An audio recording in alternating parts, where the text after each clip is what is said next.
మాట్లాడుతున్నారు మీరు?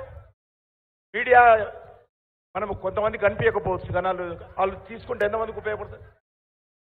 అందరూ కూడా మీరు కూర్చోండి బాబు, మీరు కూర్చోండి, అందరు కూర్చోటాలను.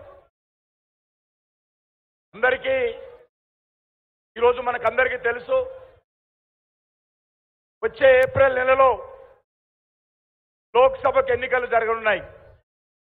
ఈ ఎన్నికల్లో దేశానికి ఎవరు ప్రధానమంత్రి కావాలో, ఈ దేశంలో ఏ రాజకీయ పార్టీ అధికారంలో రావాలో దేశ ప్రజలందరూ ఓటు హక్కు ద్వారా నిర్ణయించేటువంటి అవకాశం ఉంది. అందుకే మీ అందరినీ కోరుతా ఉన్నాను, ఈరోజు పెద్దలు అమిత్ షా గారు మరి ఎంతో బిజీ ఉన్నప్పటికీ కూడా మన యొక్క సోషల్ మీడియా వారియర్స్ మీటింగ్కు వారు సమయం ఇచ్చి రావడం జరిగింది. అమిత్ షా గారు మన తెలంగాణ సోషల్ మీడియాకు వచ్చారంటే దాన్ని బట్టి మనం అర్థం చేసుకోవాలి, ప్రతి సోషల్ మీడియా కార్యకర్త పార్టీకి మరి ఎంత అవసరమో, ఈరోజు మన యొక్క సేవలు ఎంత అవసరమో ఈరోజు పార్టీ ఆలోచన చేస్తూ ఉంది. మన పార్టీకి ఈరోజు టీవీ ఛానల్స్ కానీ పేపర్స్ కానీ అన్నీ మీరే. తెలంగాణలో ఈరోజు మరి భారతీయ జనతా పార్టీ ఒక బలమైనటువంటి శక్తిగా ఈ యొక్క పార్లమెంట్ ఎన్నికల్లో మనం ఆవిర్భవించాల్సిన అవసరం ఉంది. 17కు 17 సీట్లు మనం స్వతంత్రంగా పోటీ చేస్తా ఉన్నాం. ఈ 17 సీట్లు పోటీ చేయడం కోసం కాదు, గెలవడం కోసం పోటీ చేస్తున్నాం అనే విషయాన్ని సందర్భంగా నేను వస్తున్నాను. హైదరాబాద్ ఉన్నటువంటి ఎంఐఎం సీటు అసదుద్దీన్ ఓవైసీని కూడా ఈసారి ఓడించి మనం కైవసం చేసుకోవాల్సిన అవసరం ఉంది. ఆ దిశలో మన కార్యాచరణ ప్రణాళిక ఉండాల్సినటువంటి అవసరం ఉంది. కాబట్టి మీ అందరినీ కోరుతా ఉన్నాను, ఈ రోజు నుంచి ఎప్పుడు ఎలక్షన్ డేట్ వస్తుందో ఆ రోజు సాయంకాలం వరకు కూడా 24 గంటలు సోషల్ మీడియాలో మనం అలర్ట్గా ఉంటూ మన మీద ఏ రకమైనటువంటి తప్పుడు ప్రచారం వచ్చినా మనం ఎదుర్కోవాల్సినటువంటి అవసరం ఉంది. ఏ రకమైనటువంటి సందేశము జాతీయ పార్టీ మనకి ఇచ్చినా అది ప్రజల మధ్యకు తీసుకెళ్లాలి. ముఖ్యంగా నరేంద్ర మోడీ గారి ప్రభుత్వము గత 9.5 సంవత్సరాలుగా అద్భుతమైనటువంటి పరిపాలన చేయడం జరిగింది. ఒక నీతివంతమైనటువంటి పరిపాలన, ఒక సమర్థవంతమైనటువంటి పరిపాలన, ఒక సుస్థిరమైనటువంటి ప్రభుత్వం ఈ దేశానికి మనం అందివ్వడం జరిగింది.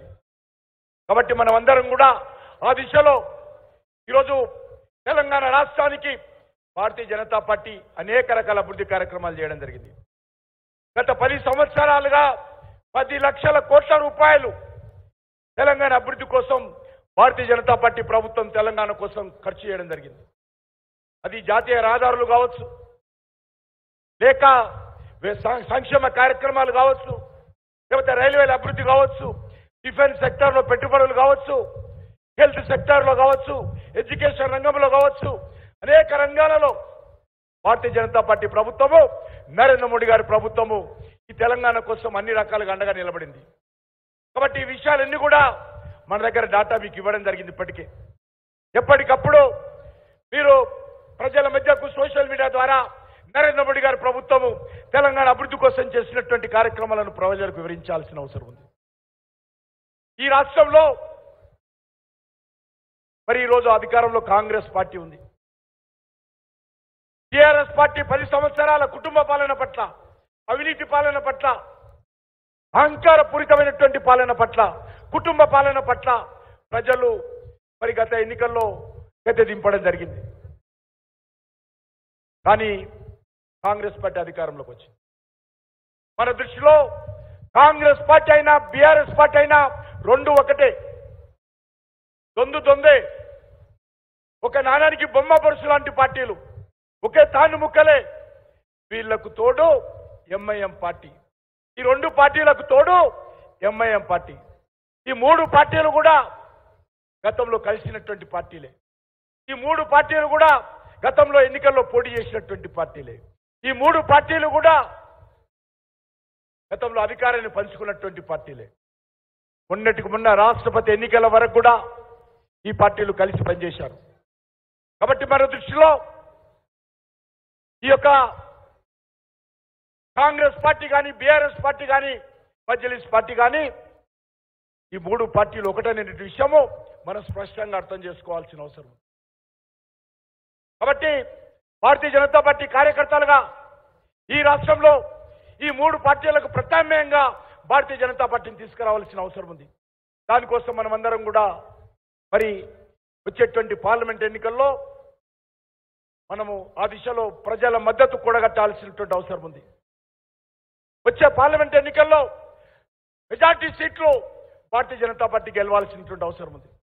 ఈరోజు ఎక్కడికి వెళ్ళినా, ఏ ఊరికి వెళ్ళినా, ఏ గ్రామానికి వెళ్ళినా, ఏ ఇంటికి వెళ్ళినా, ఏ వ్యక్తిని కలిసినా ఒకటే మాట, మోడీ మోడీ మోడీ. కాబట్టి మనము వచ్చేటువంటి ఎన్నికల్లో మోడీ గారి నాయకత్వంలో తెలంగాణలో అత్యధికమైనటువంటి సీట్లు సంపాదించేటువంటి ప్రయత్నం మనం అందరం కూడా కష్టపడి ఐకమత్యంతో పనిచేయాలి. పార్టీ అనేది నిర్ణయం తీసుకుంటే ఆ నిర్ణయాన్ని కింది వరకు, గ్రామ స్థాయి వరకు మరి ఓటర్లకు చేరవేసేటువంటి ప్రయత్నము మనం అందరం చేయాల్సిన అవసరం ఉంది. అది రాష్ట్ర పార్టీ నిర్ణయాలు కావచ్చు, జాతీయ పార్టీ నిర్ణయాలు కావచ్చు, నరేంద్ర మోడీ గారి యొక్క ఆదేశాలు కావచ్చు, అన్నిటిని కూడా మనము ప్రజల మధ్యకు తీసుకెళ్లాల్సిన అవసరం ఉంది. ఈరోజు నరేంద్ర మోడీ గారికి ప్రత్యామ్నాయంగా ఈ దేశంలో ఈరోజు ఏ రాజకీయ పార్టీ కూడా నాయకుడిని చూపించే పరిస్థితి. అది కాంగ్రెస్ పార్టీ కానీ ఏ పార్టీ కానీ. బీఆర్ఎస్ పార్టీకి ఈ రాష్ట్రంలో పార్లమెంట్ ఎన్నికల్లో ఓటు వేస్తే అది పూర్తిగా మరి దుర్వినియోగం అవుతుంది. టీఆర్ఎస్ పార్టీ అవసరం ఈరోజు తెలంగాణకు లేదు. టీఆర్ఎస్ పార్టీ ఒక సీటు గెలిచినా తెలంగాణకు వచ్చే లాభం లేదు.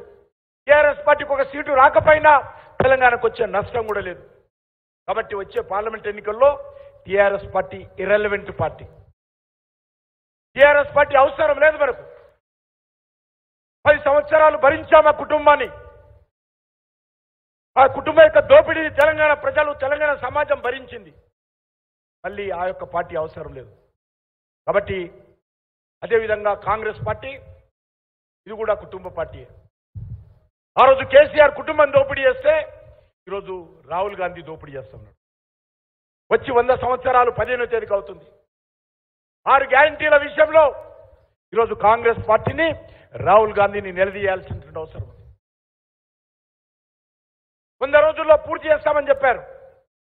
కానీ గ్యారంటీల విషయంలో ప్రకటనలకే పరిమితం అవుతున్నారు, ప్రచారానికి పరిమితం అవుతున్నారు. క్షేత్రస్థాయిలో మరి ప్రజల దృష్టిలో, ప్రజల సంక్షేమ విషయంలో ఏమాత్రం అమలు చేసే పరిస్థితి లేదు.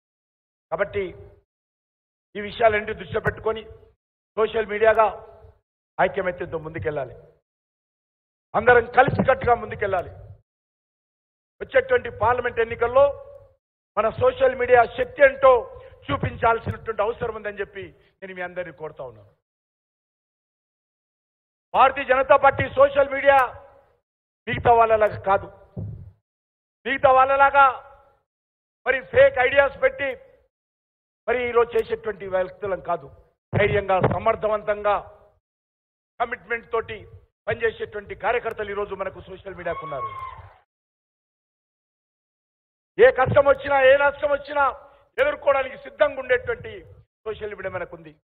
అందుకే వచ్చేటువంటి ధర్మ యుద్ధానికి నరేంద్ర మోడీ గారి నాయకత్వంలో మనమందరం సిద్ధంగా ఉండాల్సిందిగా మీ అందరినీ కోరుకుంటూ మరి సెలవు తీసుకుంటున్నాను.